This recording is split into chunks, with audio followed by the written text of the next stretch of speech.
আমরা যেমন মসজিদে মসজিদে, মাজারে মাজারে, রওজায় রওজায় দলে দলে জিয়ারত করি,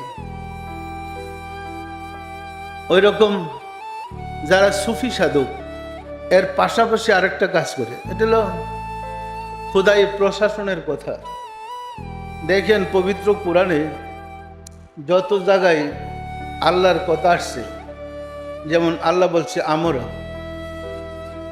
আপনারা বঙ্গানুবাদ পড়লেও দেখবেন আমরা তোমাদের শাহরগের চেয়ে নিকটে, নাহনু আকরাবু ইলাইহি মিন হাবলিল ওয়ারিদ, আমরা এই অবাধ্য সম্প্রদায়কে গজব দেওয়া ধ্বংস করেছি। আমরা এই মোসার যুগে অবাধ্য সম্প্রদায়কে সাগরে ডুবাই মারছি। আমরা এই ফেরাউনের দলকে ডুবাই মারছি আর মুসাকে হেফাজত করেছি। আমরা মানে কয়জন? একজন। আপনাদের আল্লাহ কয়জন? কোরআনে যে বললো আমরা যখন মাদ্রাসায় পড়ি, হুজুরদের কাছে জানতে চেয়েছিলাম আল্লাহ আবার আমরা হই কেমনি। হুজুররা বুঝালেন এই আমরা হইল সম্মান সূচক, সম্মানার্থে একজনরে বহু বানিয়ে লিখছি। কি বুঝলেন? তখন আমরা মাইনা নিছি আমরা মানে বহু সম্মানার্থে ব্যবহার করছে। আমি এখন স্পষ্ট বলতে চাই, আমরা বলতে খোদাই প্রশাসনকে বুঝাই। আল্লাহ একা নন, আল্লাহর পরিষদ বর্গ আছে। আমরা এইবার তাফসিরে আল্লাহর পরিষদ বর্গের পুরা বর্ণনা দিছি এবং চিত্র দিয়ে দিছি পরিষদ বর্গের মিটিংটা কোথায় কিভাবে হয়। পরিষ্কার, এটা কিন্তু জগতেই প্রথম প্রকাশ লাভ করলো। খোদাই প্রশাসনের পরিষদে কয়জন বসে, কোন সাইডে আল্লাহর কে বসে, কিভাবে বাজেট পাস হয় ইত্যাদি। বিষয়টা কি পরিষ্কার? সম্মানিত আশিকের রাসূলেরা, বিশ্বাস হয় আল্লাহর পরিষদ আছে। মানুষের রুহু কবজ করে কে? আল্লাহ করে না? এন্দে আজরাইলের নাম কোন? আল্লাহ করে না? জগতে বৃষ্টি বর্ষণ করে কে? কোন ফেরেশতা? আল্লাহ করে না? ডিউটি তো মিকাইলের। মহাপ্রলয় সিংহা ফুদিয়া কে গঠন করাইবে? কে ঘটাবে? যদি করতেছে ফেরেশতারা, তাহলে ফেরেশতারা কি আল্লাহর দলভুক্ত নয়? আল্লাহর প্রশাসনের লোক নয়? আল্লাহর প্রশাসনের দুই প্রকার লোক আছে, একটা হলো ফেরেশতা, অপরটা হলো মানুষ।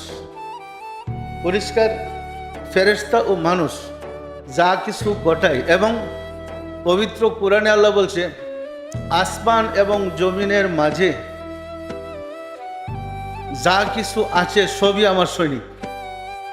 এক জায়গায় বলছে আলা ইন্না হিজবুল্লাহি হুমুল মুফলিহুন ফাইন্না হিজবুল্লাহি হুমুল গালিবুন, যারা আমার সৈনিক তারা অবশ্যই বিজয়ী। আমার সৈনিকরাই আসলে জগৎ পরিচালনা করেন। যাই বলো কোরআনে সৈনিকদের কথা। আরেক জায়গায় বেশ কয়েক জায়গায় বলছে আসমান এবং জমিনে যা কিছু আছে সবই আমার সৈনিক। আমরা এবার তাফসিরে স্পষ্ট করে দিয়েছি, আল্লাহর এই বাণীর ব্যাখ্যা পরিষ্কার করে দিয়েছি কিভাবে সৈনিক। সৃষ্টি জগতের সব আল্লাহর সৈন্য কিভাবে ব্যাখ্যা দিতে গিয়ে আমরা বলছি ফেরাউনকে ডুবাই মারার জন্যে দলবল সহ নীল নদী ছিল সৈনিক। পানিতে ডুবাই মারে নাই, মারছে না? মারে নাই। পানিকে নির্দেশ করেছে, উহা বাস্তবায়ন করেছে, শেষ করে দিছে। পানিকে নির্দেশ করেছে মুসা সাগর পার হবে কিভাবে, ব্যবস্থা নেই।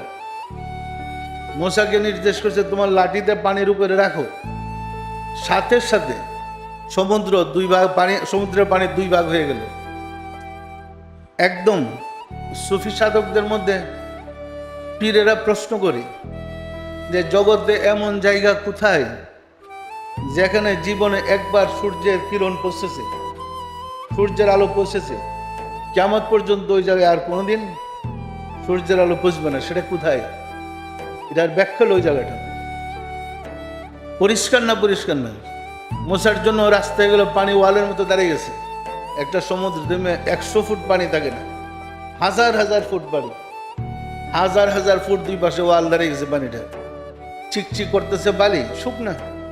মুসা আলাইহিস সালাম দল ভরলে পার হয়েছে।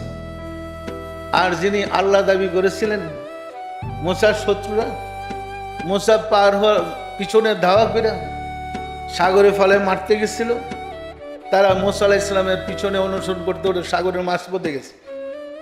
যাওয়ার পরে মুসা ওই পারে দলবল নিয়ে উঠার পরে আল্লাহ বলেন, হে মুসা, তোমার লাঠিটা উঠাইয়া লাও। লাঠি হাতে নেওয়ার সাথে সাথে পানির বাঁধ ভেঙে গেল, সব হাবুডুবু খেয়ে দেখেছে, সমুদ্রের অতল তলে দলবল সব মারা গেছে। তাহলে এই পানি কি আল্লাহর সৈনিক নয়? এই সৈনিকগুলাকে পরিচালনা করেন মানব সৈনিক, যাদের নির্দেশে আসমান জমিনে যা কিছু আছে যারা পরিচালিত হয়। কমান্ডার লাগবে না? কমান্ডার ছাড়া সৈনিকরা কি যুদ্ধ করতে পারে? সৈনিকদের নির্দেশ দেওয়ার জন্য কমান্ডার থাকবে না একের পরে? খোদাই প্রশাসন, ফেরেশতা এবং মানুষের মধ্যে এবং আসমান জমিনে যা আছে সবাই বাস্তবায়ন করার জন্য খোদাই প্রশাসনের কর্মকর্তা দেখে মানুষ।